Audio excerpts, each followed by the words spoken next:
Es un fenómeno interesante ese, porque cuando acá ocurre algo, enseguida hace titular en todos los medios del mundo, y el mismo hecho en cualquier otra parte del mundo, a lo sumo se enteran los que viven en la zona, ¿sí? Acá viene un terrorista, mata a una persona en la calle en Jerusalén, y sale en la CNN, y sale en Fox News, y sale en todos lados. Un fin de semana, después de un recital de la Mona, se cagan a cuchillazos 4 negros, no sale en ningún lado. ¿Por qué? ¿Son humanos aquellos? ¿Estos no son humanos? ¿Por qué la diferencia? La diferencia está porque desde que el mundo es mundo, esta tierra fue el centro del mundo, ¿okay? Para bien y para mal. ¿Y por qué era el centro del mundo? Fíjense, esto es Europa, esto es África, esto es Asia, ¿okay? Y este pedacito de tierra, que esto es Israel, ese fuera el puente de los 3 grandes continentes. Entonces, el que quería dominar el mundo tenía que dominar esta tierra, ¿okay? Este era el paso obligado para las caravanas, o sea, el paso comercial. Y entonces, si vos controlás este territorio, controlás el comercio de Asia, África y Europa, ¿sí? No es poca cosa. Y Jerusalén, que el nombre Jerusalén en hebreo se dice Yerushalayim, ¿sí? Que quiere decir la ciudad de la paz. Si hay algo que nunca tuvo en su historia es paz, ¿okay? Justamente porque en la época bíblica y después también de la época bíblica, ¿dónde surgían los grandes imperios en esta región? O que surgían en esta región, lo que se llama la Mesopotamia. Ven, acá están los 2 ríos, el Tigris y el Éufrates, ¿sí? O que surgían en Egipto, ¿sí?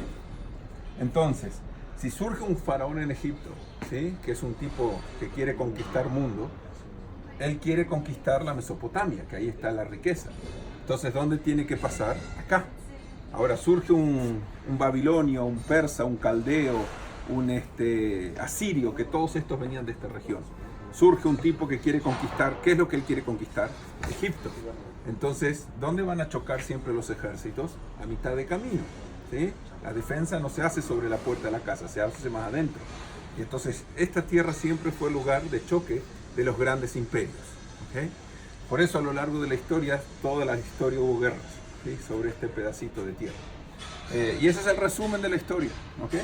Pero acá lo entendemos muy bien. Esto es lo que se llama en historia la media luna de las tierras fértiles. Ven, tiene la forma como una media luna, ¿sí? ¿Por qué? Porque como acá hay 2 ríos, estos irrigan toda la región, entonces siempre hubo cultivos y siempre de acá surgieron grandes imperios, ¿sí?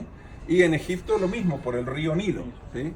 Pero acá no hay ríos, el único río es el Jordán, pero ese no alcanza para formar ningún imperio.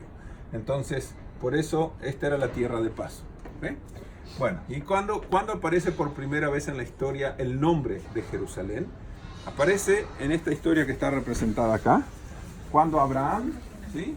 Abraham, que es el padre, ¿sí? El patriarca Abraham, que es el padre, digamos, de las 3 religiones, él llega a esta tierra originario justamente de la Mesopotamia. Él había nacido en la Mesopotamia. Llega acá y él era pastor, se encuentra con el rey de la ciudad de Salem, dice la Biblia. Salem, todos acuerdan de que Salem es el nombre antiguo de Jerusalén, ¿okay? Y el rey de Jerusalén en ese momento, o de Salem, se llamaba Melquisedec, ¿okay? Melquisedec. Y él firma un pacto. Ese es el pacto entre Abraham y Melquisedec. ¿Qué es la razón de este pacto? La gente que vivía en Jerusalén eran principalmente agricultores, porque acá llueve y acá se puede hacer cultivos, ¿sí? Mientras que los pastores vivían en el desierto, detrás del Monte de los Olivos, donde nosotros pasamos, que están los beduinos hasta hoy día. Eso siempre fue toda tierra de pastoreo. Entonces, el pacto en definitiva es un pacto entre los agricultores y los pastores, que siempre el problema era que los pastores mandaban a sus ovejas y sus cabras a pastorear los cultivos de los agricultores, y ahí se armaban las broncas, ¿sí? Entonces, lo que Abraham le dice: yo no me voy a meter en tu tierra, ¿sí? Y tú no te vas a meter en mi tierra, y vamos a convivir en paz. Y sellan el pacto, ¿sí? Comiendo pan con sal, ¿sí? Que esa es la señal del pacto. Y bueno, y esa es la primera vez que el nombre Salem aparece en la Biblia, ¿okay? Y ahora vamos a ver cuándo vuelve a aparecer. Acá empieza el museo. No sé si se los dije, pero creo que está claro que este museo que vamos a ver ahora son los 3000 años de la historia de la ciudad de Jerusalén. O sea, la historia que podemos decir, estas piedras son testigos de la historia, porque estas piedras, algunas de ellas ya hace 2000 años que están acá, fueron testigos de la historia que ahora les vamos a recorrer, ¿sí? Entonces acá vamos a ver a lo largo de toda la visita, vamos a ver una tabla cronológica y nos va a ir marcando el sector en donde estamos ubicados ahora. En este momento hablamos del año 1006 antes de Cristo, que es cuando David conquista esta ciudad, que pertenecía a un pueblo llamado los Jebuseos o los Jebusitas, que eran uno de los tantos pueblos cananeos que habitaban esta región. O sea, esta tierra, antes de que el pueblo de Israel la conquiste, se llamaba la tierra de Canaán, ¿sí? Porque todos los pueblos que vivían acá decían tener un padre en común, que era Canaán. Entonces era tierra de Canaán. Pero las tribus de Israel la conquistan, entonces pasa a ser llamada la tierra de Israel. Entonces David conquista esta ciudad y establece su reino, que ese reino va a existir hasta el año 586 a.C. ¿Okay? Entonces acá vemos cómo estaban distribuidas las tribus del pueblo de Israel. En el centro, acá está Jerusalén, ¿sí? Y desde ahí David gobierna.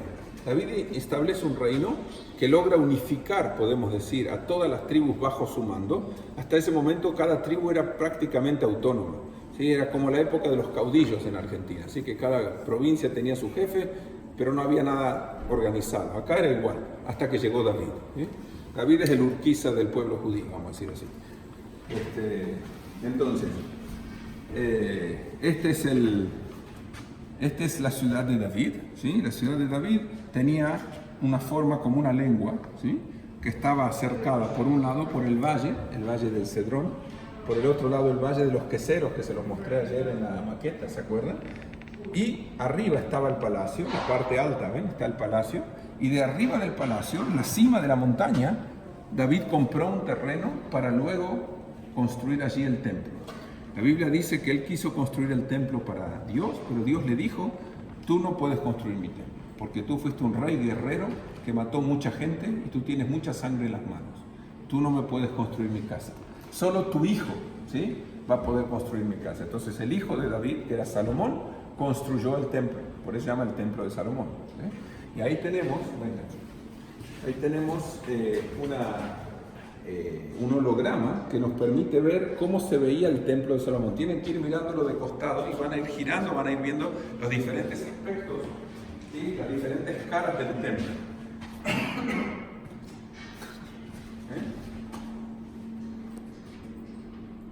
Lo veo, quiero verlo por acá. ¿Sale en el teléfono? Sí, se ve. Bueno, entonces, ahora, lo que hizo Salomón, ¿sí? Salomón fue el... Hola. Está bien, déjenla, también, no hay problema. Lo que hizo Salomón, ¿sí?, fue que él logró desarrollar mucho la economía de su reino, gracias a que él hizo pactos con todos los reinos de los vecinos, ¿sí? ¿Y cómo se sellaban los pactos en aquella época? Con matrimonios. O sea, él se casó con princesas de todos los reinos vecinos, y así él logró enriquecer su reino, ¿sí? Por eso la Biblia dice que Salomón tuvo 1000 mujeres, 700 esposas y 300 concubinas, ¿ok? Eso nos habla gran cosa de la paciencia del rey Salomón, ¿sí? Que se iba checando con el tiempo.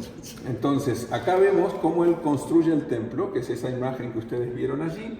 Y esta es la época de oro, podemos decir, de este reino, ¿sí?, que comenzó con David y siguió con Salomón, y sus comerciantes llegaban a todos los rincones, ¿sí?, del mundo de esa época, ¿sí?, de la región, desde África, ¿sí? Porque el nuevo rey, que era el hijo de Salomón, que se llamaba Roboam, la Biblia dice que el pueblo, o sea, los representantes, ¿sí?, de las tribus del pueblo, vienen a pedirle al nuevo rey de que baje los impuestos. Le dice: tu padre fue un gran rey, construyó mucho, hizo muchas cosas, pero todo eso lo hizo con nuestro esfuerzo. Ahora necesitamos un descanso. Y entonces el rey nuevo les dice: miren, yo tengo que consultar esto con mis sabios. Entonces él se va a reunir con los sabios, dice la Biblia, más ancianos. Y los ancianos le dicen: el pueblo tiene razón. Tu padre, fue un muy buen rey, pero el pueblo necesita un respiro. Tenés que bajar un poco los impuestos. Y le va a consultar a los asesores más jóvenes, y los asesores más jóvenes le dicen: no, vos no podés bajar los impuestos, porque si vos, ahora que sos un rey nuevo, te rendís ante la presión del pueblo, lo que va a ocurrir es que después te van a venir con más y más exigencias. Que ese siempre es el dilema de todo gobernante, ¿sí? Entonces él se vuelve a reunir con los representantes de las tribus y les dice una frase, ¿sí? Que es una frase que en hebreo se usa mucho, que dice: si mi padre los trató con clavos, yo los trataré con escorpiones, ¿sí? Como diciéndoles, no solo que no van a bajar los impuestos, van a subir los impuestos. Y entonces el pueblo le dice: ok, si es así, no hay problema, nosotros hacemos un reino aparte. Y 10 tribus se cortan del reino y forman un reino aparte que se va a llamar el reino de Israel. Y en la zona de Jerusalén queda un reino chiquito, que es el reino de las 2 tribus que estaban acá, que era la tribu de Judá y la tribu de Benjamín. Y ese es el reino pequeño de Judá, y las otras son el reino de las 10 tribus de Israel. Ahora, estos 2 reinos, a pesar de que, podemos decir, son hermanos, todo el tiempo van a combatir unos con otros, ¿sí? Y en un momento llega un imperio, que es el imperio asirio, y se conquista todo el reino de Israel y se lleva toda la población de aquí al exilio. Y eso es lo que se va a llamar en la historia las 10 tribus perdidas, porque esta gente, cuando los llevan a Asiria, estos adoptan las costumbres, las tradiciones de los asirios y se pierden para el pueblo de Israel, ¿sí? Mientras que el reino de Judá sigue existiendo, porque los asirios no lo pudieron conquistar, existe casi 100 años más, ¿sí?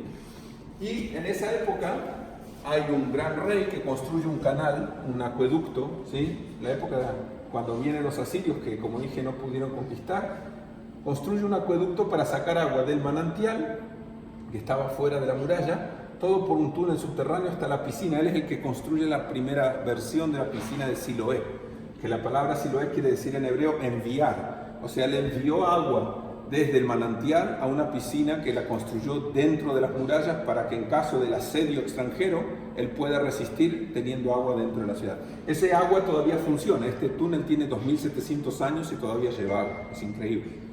Ese es uno de los grandes descubrimientos que hay en la zona de la ciudad de David. Y después vienen los babilonios, ¿okay?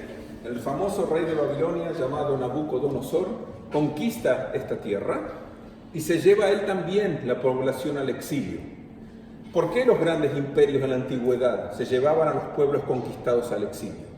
Porque esa era una forma de garantizar la paz en el imperio. Si yo tomo una población que vive acá y la llevo acá, y los que viven acá los traigo acá, al intercambiar las poblaciones, hasta que esta gente se adapte a la nueva tierra, aprenda el idioma, aprenda las costumbres, aprenda, no sé, las estaciones del año y los cultivos, eso lleva por lo menos 2 generaciones, ¿sí? Y entonces esas 2 generaciones yo tengo paz en el imperio, ninguno de estos se va a rebelar, ni el que lo llevé para acá ni el que lo traje para acá, ¿sí? Y por eso toda la historia los grandes imperios exiliaban a las poblaciones, para garantizar la paz dentro del imperio. Y esto mismo lo hicieron los asirios y esto mismo lo hicieron los babilonios. Ahora los babilonios conquistan Jerusalén y se llevan la gente. Fíjense, Babilonia es acá. La lógica hubiese sido que se llevan la gente caminando por acá, ¿sí? Pero ¿qué pasa? En esta zona no hay agua, es todo desierto. Si yo quiero que lleguen vivos, los tengo que llevar bordeando los ríos. Entonces los llevo bordeando el Jordán y después agarro los ríos del Éufrates y el Tigris y por ahí van caminando hasta llegar a Babilonia, ¿okay? Y ese es el gran exilio de Babilonia. Eso es en el año 586 a.C. Y el pueblo va a estar en el exilio de Babilonia 70 años, ¿sí? Ahora vamos a ver cómo continúa.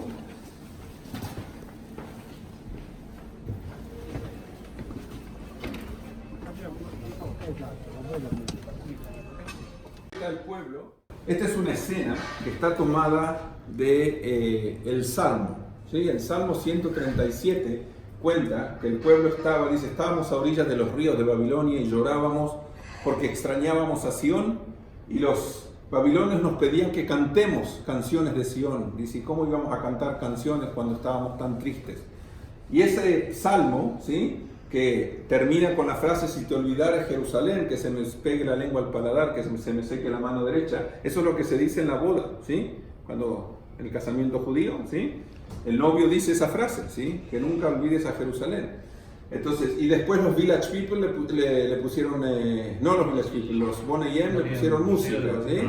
By the River of Babylon. ¿Sí? Esa es la canción, que es el Salmo 137. Entonces ese es el exilio en Babilonia y después viene el rey de Persia, que se llamaba Ciro el Grande. Ciro conquista a los babilonios y le permite a los pueblos que habían sido exiliados regresar a sus tierras de origen. ¿Okay? Y este es el edicto de Ciro, que se encontró en una excavación allí en la zona donde estaba la capital del imperio persa. Y entonces el pueblo comienza a regresar. Ahora, ¿quiénes regresan? No todo el pueblo regresa. ¿Sí? Esta es una réplica, el original está en el British Museum. ¿Sí?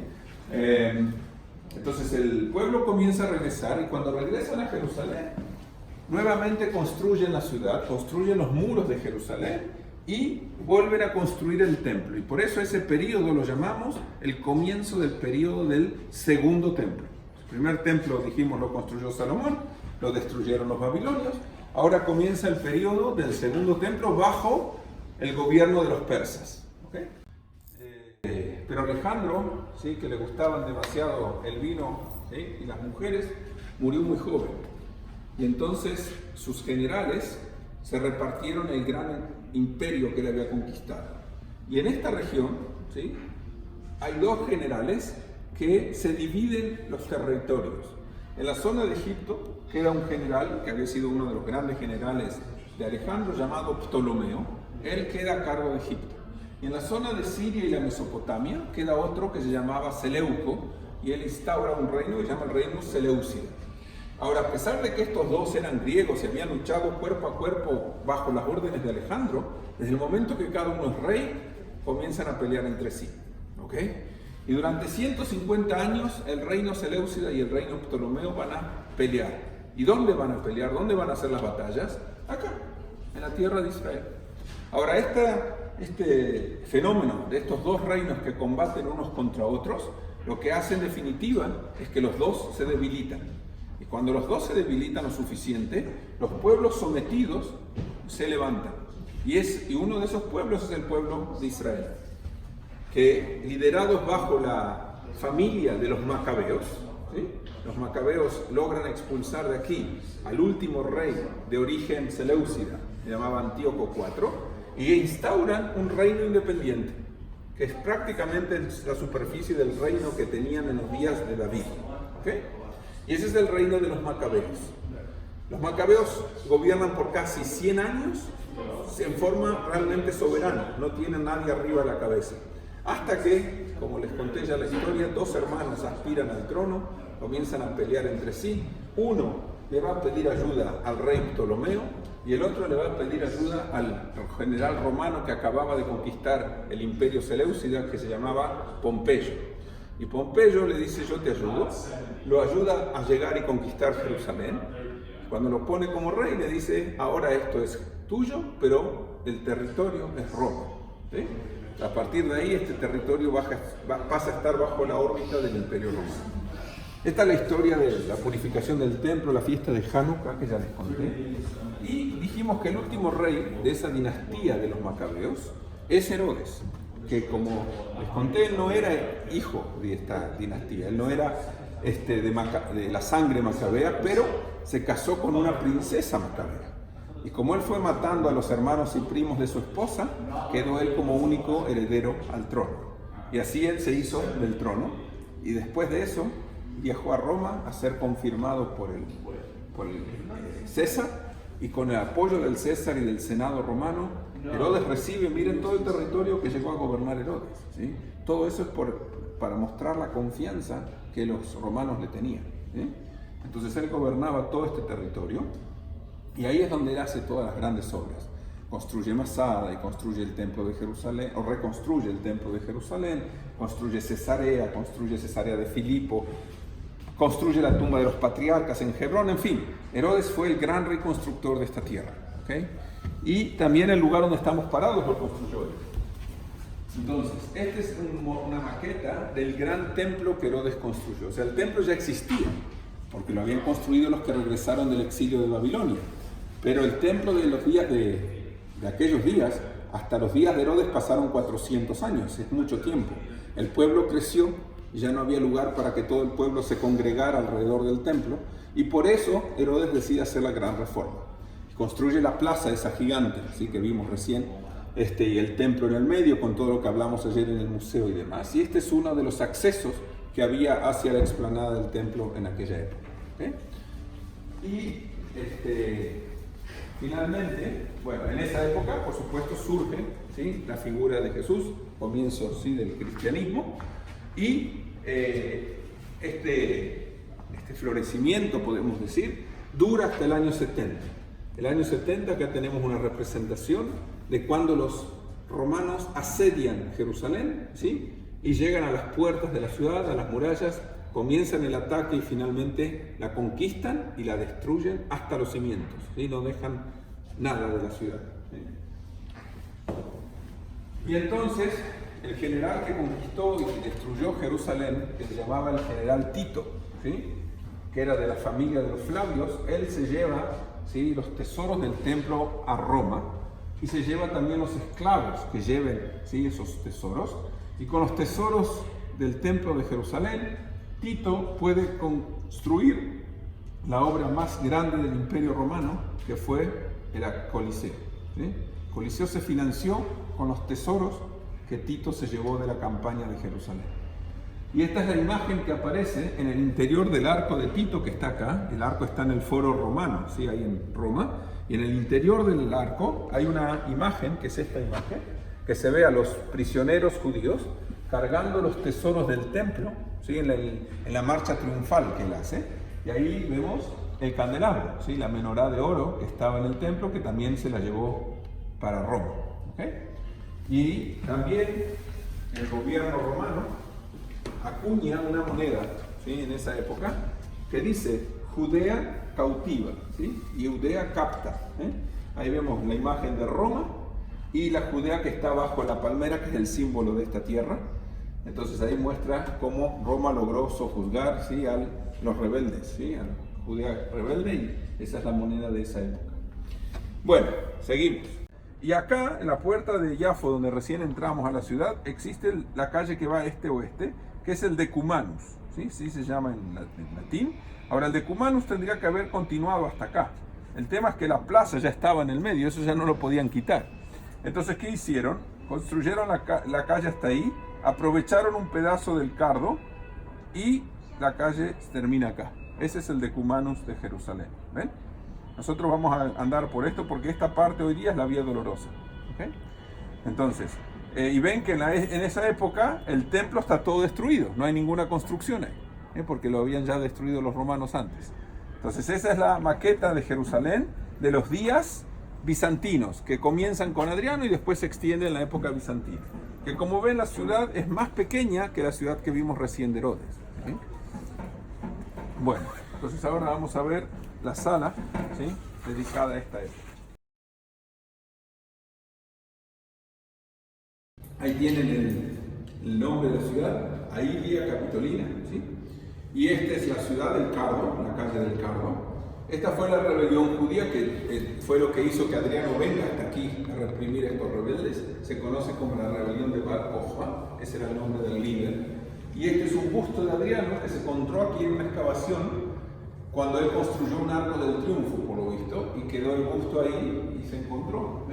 Es una réplica, el original está acá en el museo.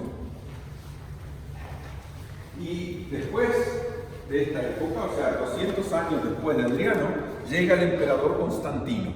Y Constantino declara el cristianismo religión oficial del imperio. Y entonces Jerusalén, que hasta ese momento se llamaba Aelia Capitolina, recupera su nombre histórico. Porque cuando la reina Helena viene a Jerusalén, que ella era cristiana, ella dice, en la Biblia no dice Aelia Capitolina, la Biblia dice Jerusalén. Así que ella le devuelve el nombre histórico a la ciudad. Y eso hace que comiencen a llegar a esta ciudad y a esta tierra miles y miles de peregrinos que quieren conocer la tierra por donde caminó Jesús, ¿sí? Y entonces ahí es donde se construye la iglesia del Santo Sepulcro. Esa es la versión primera, ¿sí? No es como se ve hoy día de la iglesia del Santo Sepulcro. Tenemos este lugar que es lo que se llama la Anástasis, el lugar de la resurrección, un patio interno, ¿sí? Y después la iglesia, esta es la iglesia, ¿sí? Así estaba construido en la época bizantina. Hoy en día todo está cubierto bajo un mismo techo y la forma de la iglesia es un poco diferente. Pero el lugar de la anástasis, por supuesto, eso no se cambió, eso está en el mismo lugar, el lugar de la sepultura y la resurrección. Entonces ahí tenemos una imagen, ¿sí?, de la reina Helena y de Constantino, un mosaico, ¿sí?, como eran los mosaicos que ya vimos de la época bizantina, y los peregrinos, ¿sí?, que llegan, como dije, por miles de todo el imperio a conocer estos lugares santos. Bueno, y seguimos a la próxima sala. ¿Cuántos conquistadores ya pasaron por Jerusalén? No sé, ya me perdí. 5, 6. Primero dijimos, estaban los cananeos. Llegó David, conquistó la ciudad. Después vinieron los babilonios. O sea, al final del reino vinieron los babilonios. Después de los babilonios vinieron los persas. Después de los persas vinieron los griegos de Alejandro Magno. Después de los griegos vinieron los romanos. Después de los romanos vinieron, o sea, se transforma en el imperio bizantino. Y ahora ya van 7. Y ahora vienen los musulmanes. ¿Ok? Entonces, los musulmanes, como dijimos, los árabes que viven en esta región, que es la península de Arabia, ¿sí?, después que se logra unificar todas estas tribus bajo una misma religión, que ese es podemos decir, el gran logro de Mahoma, entonces acá estaba el imperio bizantino y acá había otro imperio que llamaba el imperio sasánida. Y entre bizantinos y sasánidas también estuvieron peleando como 200 años unos contra otros, hasta que los dos se debilitaron. Y ahí aprovechan las tribus estas árabes, salen de abajo, ¿sí?, y conquistan el imperio bizantino y el imperio sasánida. ¿Okay? Y construyen un imperio que va desde la India, todo por el Medio Oriente, norte de África y finalmente llegan a España. ¿Okay? Entonces, a partir de ahí, estos generales que salieron originalmente de la Meca, a medida que ellos van conquistando más y más territorios, ¿sí?, de repente uno llega a Bagdad y dice, pero ¿yo por qué voy a tener que seguir dependiendo del jefe que está en la Meca si el terreno que yo tengo acá me da para comer y vivir muy bien? Así que el muchacho establece su propio gobierno y se autonombra califa. La palabra califa en árabe quiere decir el jefe político, religioso, ¿sí?, y militar, las tres cosas juntas. Entonces él se autodenomina califa y establece el califato de Bagdad. Otro que llegó hasta acá nomás, dijo, bueno, acá en Damasco es una zona muy rica, tengo el Líbano, tengo la tierra acá abajo, voy a crear mi califato, y establece el califato de Damasco, al cual pertenece Jerusalén. ¿Okay? Y ese es el origen de la historia, por qué Jerusalén pasa a ser santa para el Islam. Porque desde el momento que el califa que funda, digamos, Damasco, el califato, él sabe, o sea, la ley musulmana dice que por lo menos una vez en la vida todo musulmán tiene que peregrinar a la Meca. ¿Okay? Pero este muchacho sabe que si la gente que está en su califato va a peregrinar a la Meca, el jefe de la Meca, cuando estén ahí, les va a decir, ese califa que ustedes tienen allá en Damasco, ese es un hereje, ¿sí? Ese es un corrupto. ¿Por qué? Porque este es el centro y acá es donde él tiene que pertenecer. Entonces, lo que el tipo quiere evitar es que su gente, que vive en su sector, vaya a la Meca y entonces santifica Jerusalén. Y dice, Jerusalén es el lugar del cual el profeta se fue al cielo, no tienen que ir hasta la Meca, con que vayan a Jerusalén es suficiente. ¿Sí? Y así es como Jerusalén pasa a ser sagrada también para el Islam. Entonces, otro construye en el Cairo y al final uno llega y construye el califato de Córdoba. Ahora, en esta época, ¿sí?, el idioma árabe pasa a ser el idioma de toda la región, ¿sí? O sea, todo lo que había venido hasta ese momento, el griego, el arameo, etcétera, todo eso desaparece, ¿sí? O se conserva en muy bajo nivel. El árabe pasa a ser el idioma de toda esta región, ¿sí? El tema es que el árabe, a medida que va avanzando, va incorporando palabras y expresiones de las lenguas que van conquistando. Entonces, en cada región el árabe es diferente y hasta hoy día uno de los graves problemas del árabe es que no hay un solo árabe, ¿sí? Hay muchos árabes y no se entienden cuando hablan gente de diferentes lugares, ¿sí? Entonces ese es el lugar. Y la sala que vamos a entrar ahora justamente nos cuenta el periodo del primer gobierno musulmán en Jerusalén. Cuando Mahoma llega al cielo y se encuentra con los profetas más importantes que vinieron antes de él, ¿sí? Está Moisés, Abraham, Jesús, Noé, David, ¿sí? Fíjense que todos tienen rostros, obviamente están todos representados como musulmanes, y el único que no se le representa el rostro es el propio Mahoma. El rostro de Mahoma en el Islam está prohibido representar, ¿sí? Si se acuerdan, hace unos años hubo un diario en Dinamarca que había hecho una representación de Mahoma y se armó un terrible lío, y después el famoso Charlie Hebdo de París, que eso le costó la vida a varios de los periodistas, ¿sí? Eso en el Islam es un acto de herejía terrible, no se acepta de ninguna manera. Entonces, esto en los días del Imperio Turco, que no es estos días por supuesto, sino que es más moderno, esta sala era la mezquita de la fortaleza. Y por eso se decidió que donde había estado la mezquita se construya la sala dedicada al periodo musulmán. Ahí pueden ver el nicho que se llama el mihrab, ¿sí? Como aquí estamos al norte de la Meca, entonces el nicho manda a orar hacia el sur, ¿sí? Y ese es el púlpito, ¿sí? Donde se sube el sacerdote que da la homilía, digamos, ¿sí? El sermón. Bueno, ahora, como ustedes no pueden verlo, acá tenemos un corte de cómo se ve por dentro este edificio de la cúpula dorada, ¿sí? La cúpula dorada está construida como un octógono, ¿sí? Porque los que construyeron este edificio eran albañiles bizantinos, ¿sí? Que eran los que vivían acá cuando los musulmanes llegaron. Y en el centro, ahí abajo, pueden ver la roca. Ahí está la roca, ¿ven? Esa es la roca, que por eso se llama el Domo de la Roca, que es de ahí, según la tradición, es donde Mahoma se fue al cielo, pero la misma roca, según la tradición judía, es el lugar donde Abraham trajo a sacrificar a su hijo Isaac, el monte Moria. Es el lugar donde estaba el Kodesh HaKodashim, es decir, el Santísimo, ¿sí? El lugar más sagrado dentro del templo, de los dos templos, ¿sí? Y entonces ese es un lugar que hoy en día es uno de los focos, vamos a decir así, del conflicto sobre a quién pertenece ese lugar, si es musulmán, si es judío, ¿sí? Entonces eso está hoy día todo dentro del Domo de la Roca. Y al lado del domo y al lado de todo el complejo ese, los califas estos árabes que eran de la dinastía Omeya construyen un palacio. ¿Ven? Este es el palacio que ellos construyen. Ahí está la cúpula de la mezquita de Al-Aqsa. Y después que estos gobiernan aquí por casi 400 años, llegan de Europa los cruzados. Los cruzados vienen a justamente liberar los lugares santos cristianos de manos de los musulmanes, porque en un momento hubo un grupo de musulmanes que no eran estos, que ya estaban aquí desde hacía tiempo, sino que era otro grupo de musulmanes más fanáticos que vinieron acá y conquistaron Jerusalén y comenzaron a destruir todas las iglesias, principalmente la iglesia del Santo Sepulcro. Y eso fue lo que hizo que el Papa llame a las cruzadas, ¿okay? Entonces se organizan, ¿sí?, los ejércitos allí en Europa y comienzan a venir, y finalmente en el año 1099 los cruzados llegan y conquistan la ciudad. Y en esa época surgen dos grandes órdenes, ¿sí? Por un lado esta es la orden de los templarios, ¿sí? Los templarios. ¿Por qué? Porque ellos custodiaban la zona del templo. En la época de los cruzados, las dos, digamos, monumentos musulmanes los convirtieron en iglesia. Esto pasó a llamarse, ¿sí?, la cúpula dorada, pasó a llamarse el Templo del Señor, y esto pasó a llamarse el Templo de Salomón, ¿sí?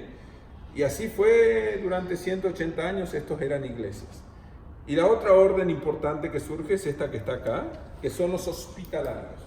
Los hospitalarios, como su nombre lo indica, eran los que daban hospitalidad a los grupos de peregrinos que llegaban de Europa. Imagínense, esta gente venía en barco, llegaban acá todos vomitando, ¿sí?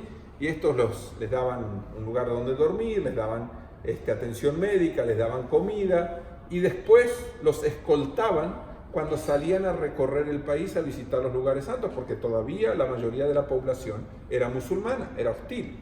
Entonces tenían que tener protección.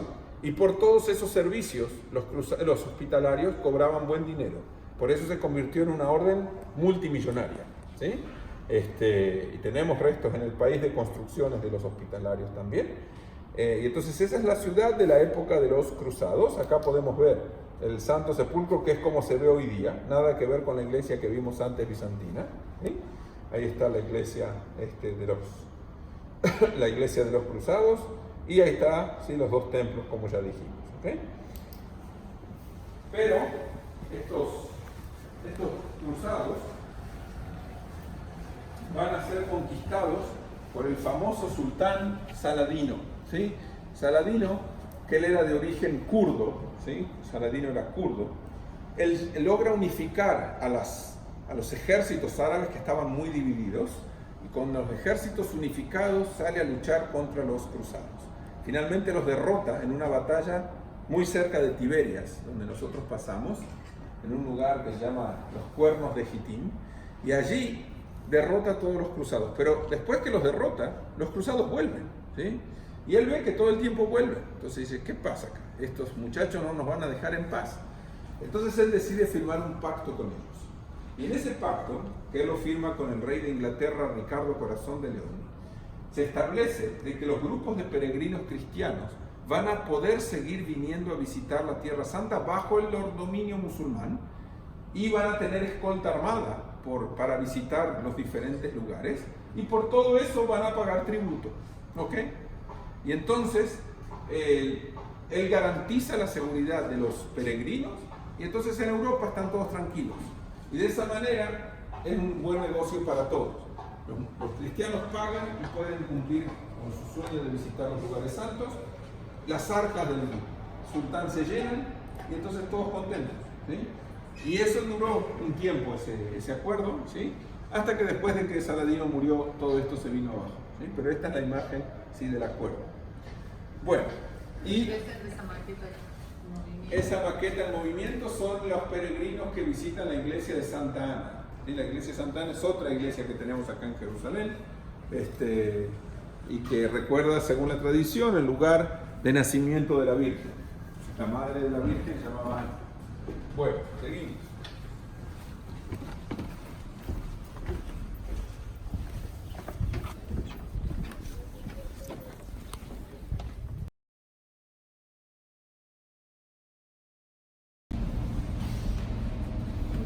Los mamelucos también son musulmanes, pero fíjense que tenían los ojos rasgados, ¿sí? Porque ¿de dónde venían estos muchachos? Estos chicos, estos originalmente eran jóvenes, muchachos jóvenes, de 12, 13, 14 años, que los mercaderes de esclavos los compraban o los secuestraban en las estepas de Asia, ¿ok? En la zona de Chechenia, de Mongolia, Chechenia, Uzbekistán, Azerbaiyán, toda esa zona, y los traían a Egipto y se los vendían a los califas árabes, ¿ok? Y los califas los educaban como soldados y como musulmanes. Ahora, ¿por qué traían de allá a estos chicos? Porque estos chicos de edad muy temprana los enseñaban a cabalgar sin riendas. Entonces sabían cabalgar y tenían las dos manos libres. Eso era una ventaja terrible, ¿sí? Para disparar el arco y la flecha, para tirar lanzas, en fin. Entonces estos se convirtieron, algunos de ellos llegaron a puestos muy altos, llegaron a ser generales. En un momento el califa en Egipto muere y el hijo que lo tenía que heredar tenía apenas 9 años. Entonces, ¿qué hace el general más importante de los mamelucos, que era el jefe de la guardia personal del califa? Le corta la cabeza al nene de 9 años y se autonombra sultán, ¿sí? Porque sultán y califa es lo mismo. Sultán es una palabra de origen, vamos a decir, turco, kurdo, y califa es árabe, ¿okay? Y entonces una vez que él toma el poder, sale a conquistar todo el reino, y así llegan también a Jerusalén. Y estos mamelucos van a gobernar 200 y tantos años allí. Ahora, una cosa interesante en la ley mameluca era que el mameluco que llegaba a una posición importante no podía heredar sus bienes a sus hijos, porque la ley era de que si él empezó de abajo como esclavo y llegó a ser un general y así ganó su libertad, sus hijos también tienen que empezar de cero, igual que él. Y entonces lo que sucedía era que estos tipos que llegaban a puestos altos, lo que hacían era que construían obra pública, construían hospitales, construían escuelas, construían orfanatos y nombraban a sus hijos como los administradores. Es decir, que el hijo no recibía la herencia, pero recibía sueldo de la institución. Y así les aseguraban, ¿sí?, la sobrevivencia. Y de esa manera, en la época de los mamelucos, se construyeron un montón de cosas en la ciudad de Jerusalén, principalmente por esta razón. Y de eso se ve mucho hoy día en el barrio musulmán, ¿sí? Que es esa construcción que vemos acá, son ejemplos de la arquitectura mameluca. ¿Sí? Fíjense, cuando ustedes vean en las calles de Jerusalén construcciones hechas con los tres colores estos, blanco, negro y rojo, y vean son como estalactitas acá arriba, y las entradas con bancos a los costados, eso es construcción mameluca, ¿sí? Y en las rejas, donde se unen, tienen nudos, ¿sí? Bolas de hierro, eso también es típico de la construcción mameluca. Bueno, y después de los mamelucos llegan los turcos otomanos. 1517, el imperio turco, que ya había conquistado lo que quedaba del imperio bizantino, llega hasta acá y conquistan Jerusalén. Y van a estar acá 400 años, ¿sí? Mucho tiempo. Y en ese periodo, ¿sí? Jerusalén y toda esta tierra cae en decadencia, porque como todo es Turquía, o sea, todo es el imperio turco, esta tierra, o sea, ahora ya no puede haber guerra entre la Mesopotamia y Egipto, porque todo es el imperio turco. Entonces esta tierra pierde importancia, es solamente tierra de paso. Sí, porque si yo voy de Turquía a Turquía, esta tierra no es un lugar de conflicto, no es un lugar por el que la gente pelee para dominarla. Y así es que lentamente esta tierra bajo el imperio turco cae en un estancamiento, vamos a decir así. Y hacia finales del siglo XIX, cuando los europeos ven que el imperio turco está muy débil, deciden atacarlo, ¿sí? Y obligan al sultán turco a abrir las fronteras del imperio al comercio con Europa. Y ahí comienzan a aparecer en Jerusalén personajes como los que ustedes ven acá atrás, ¿sí? Vamos a empezar a ver monjes, ¿sí? Monjes griegos, ¿sí? Este es monje de otra iglesia ortodoxa, este es un judío sefaradí, este es un lord inglés, este es un árabe, esta es una mujer que va a buscar agua a la fuente, este es el policía turco. Toda esa mezcla de colores y vestimentas y personajes que hoy se ven en las calles de Jerusalén comienza a finales del siglo XIX con la decadencia del imperio turco. ¿Okay? Y finalmente llegan aquí los ingleses. Esa sala de los ingleses ahora está en reforma, por eso no la podemos visitar. Pero los ingleses van a estar aquí 30 años, ¿sí? Desde 1917 hasta 1948. Eso es lo que podemos ver acá, ¿sí? El mandato británico hasta del 17 al 48. Y en el 48 dijimos, viene la guerra de la independencia. Al final de la guerra de la independencia, Jerusalén queda dividida en dos. Ese es el mapa que tenemos aquí abajo. O sea, termina la guerra, la mitad de Jerusalén queda bajo manos de los jordanos y la otra mitad queda bajo manos de los israelíes. Y entonces se reúnen los dos generales del distrito de Jerusalén, el general jordano, el general de Israel, que en el caso de Israel era Moshe Dayan. Se sientan con un mapa y comienzan a trazar la frontera. Y Moshe Dayan tenía una lapicera de color verde. Por eso esto hasta hoy día se llama la línea verde, ¿sí?